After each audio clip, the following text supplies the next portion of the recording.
es la doctora Rosana Marcela Tray, médica especialista en psiquiatría y psicología médica, médica psiquiatra infanto-juvenil y médica psiquiatra integrante del cuerpo médico forense del Poder Judicial. Doctora Tray. Bueno, buenas tardes a todos.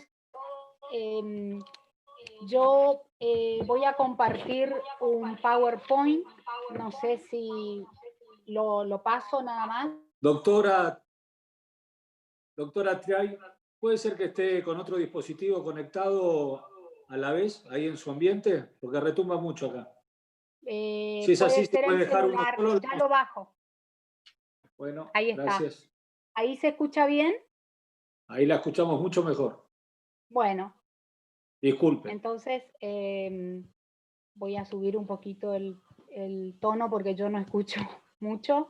Y sí, comparto, empiezo a compartir.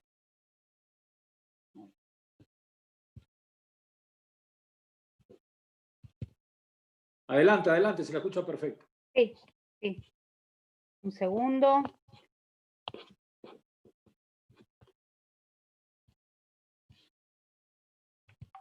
Bueno.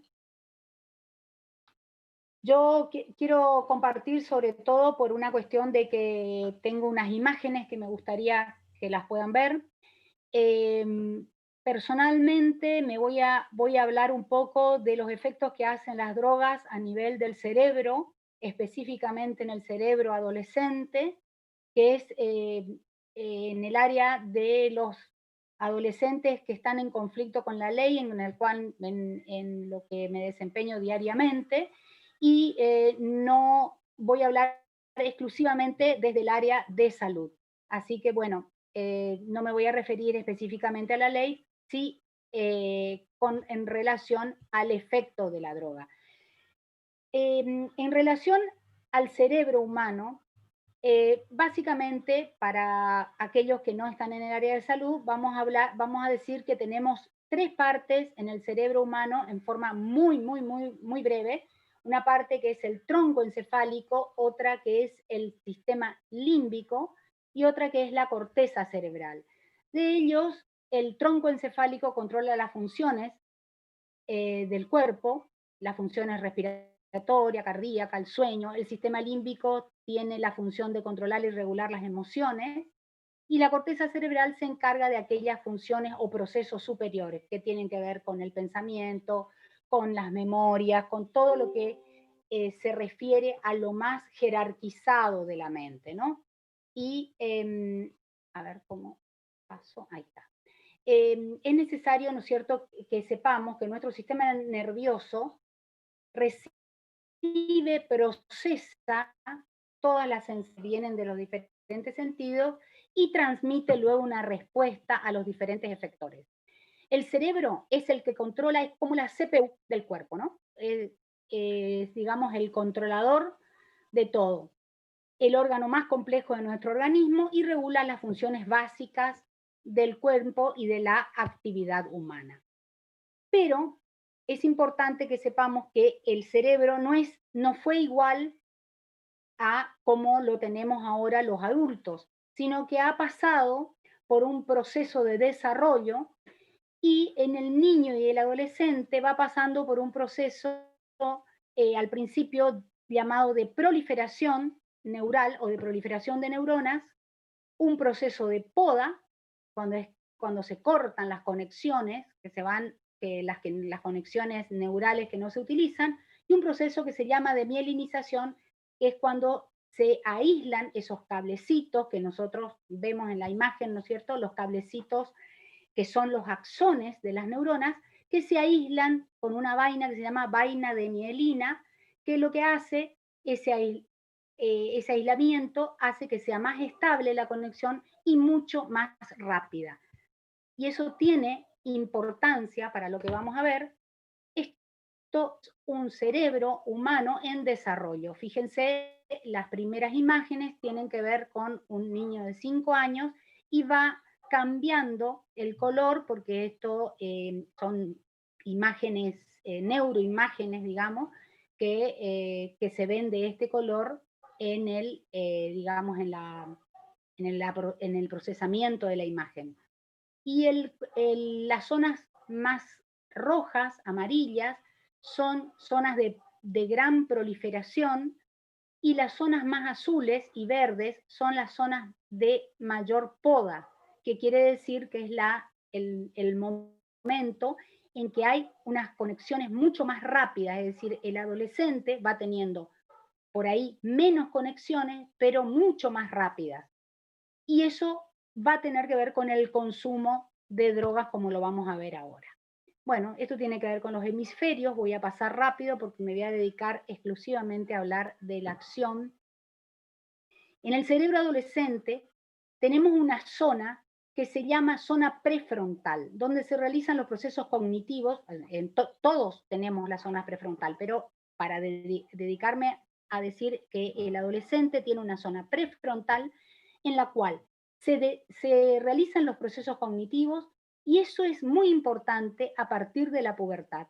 Y no va a terminar en la adultez como se creía antes. Antes se creía que el adulto joven terminaba ya la maduración, en el adulto joven. Y el circuito mesolímbico del adolescente, en lo cual hay eso tiene que ver con la regulación de las emociones y la búsqueda de recompensa. Específicamente en esta población, que es la población de la pubertad y la adolescencia, hay un desequilibrio entre ambos circuitos cerebrales, el circuito prefrontal y el mesolímbico. Entonces, hace que estos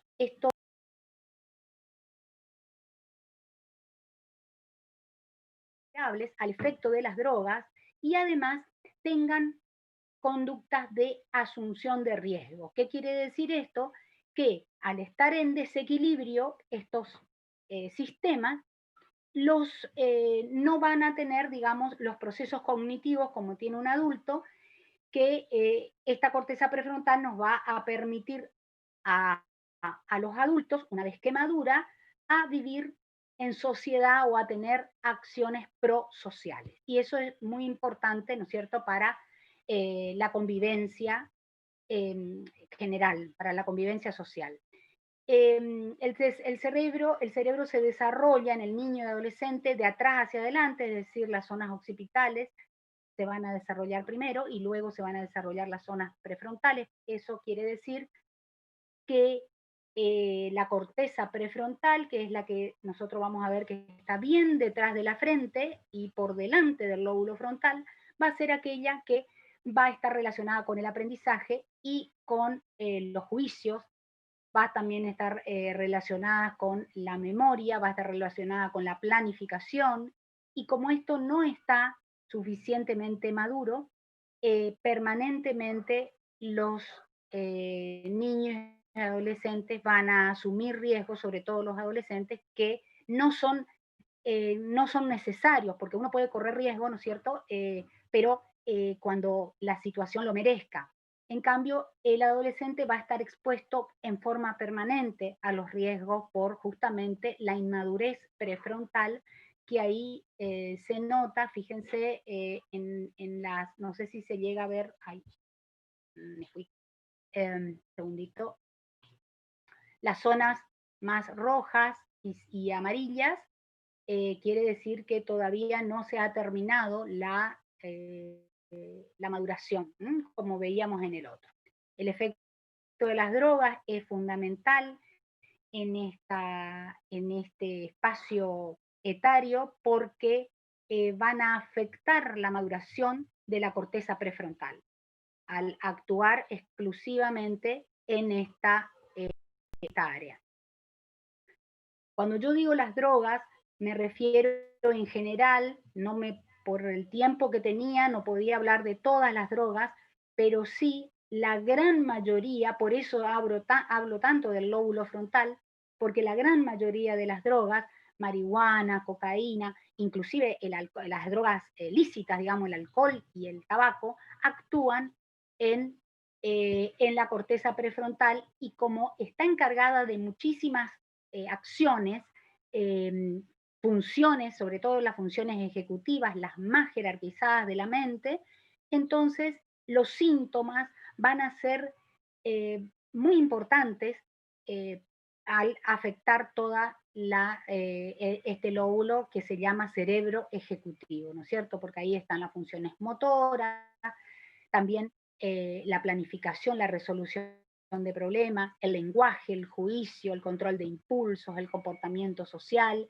y eso va a hacer que el chico que consuma drogas va a tener un comportamiento disocial o inclusive antisocial, dependiendo, ¿no es cierto?, de la afectación y la falta de planificación también es muy importante en estos adolescentes. Tenemos que saber que, bueno, toda droga por la OMS está definida como una sustancia que introducida al organismo puede modificar Doctora, una o más funciones. Sí, doctora, le quedan 4 minutos.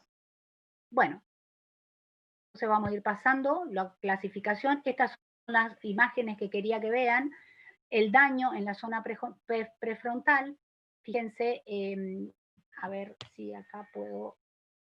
Vamos a mirar esta que es más importante, las zonas rojas y anaranjadas son zonas funcionantes, fíjense, esto es de una persona sana, y las zonas azules y verdes son las zonas no funcionantes. Es el cerebro, es un SPECT, que es una imagen funcional, una tomografía por emisión de positrones, es una imagen funcional de un consumidor de drogas. Entonces, esta sería la imagen normal, donde se ve más rojo y rosado. Es donde la perfusión en los vasos hace que sea de ese color porque se inyecta un isótopo radioactivo para que tenga esta imagen, ¿no? Para que se vea esta imagen.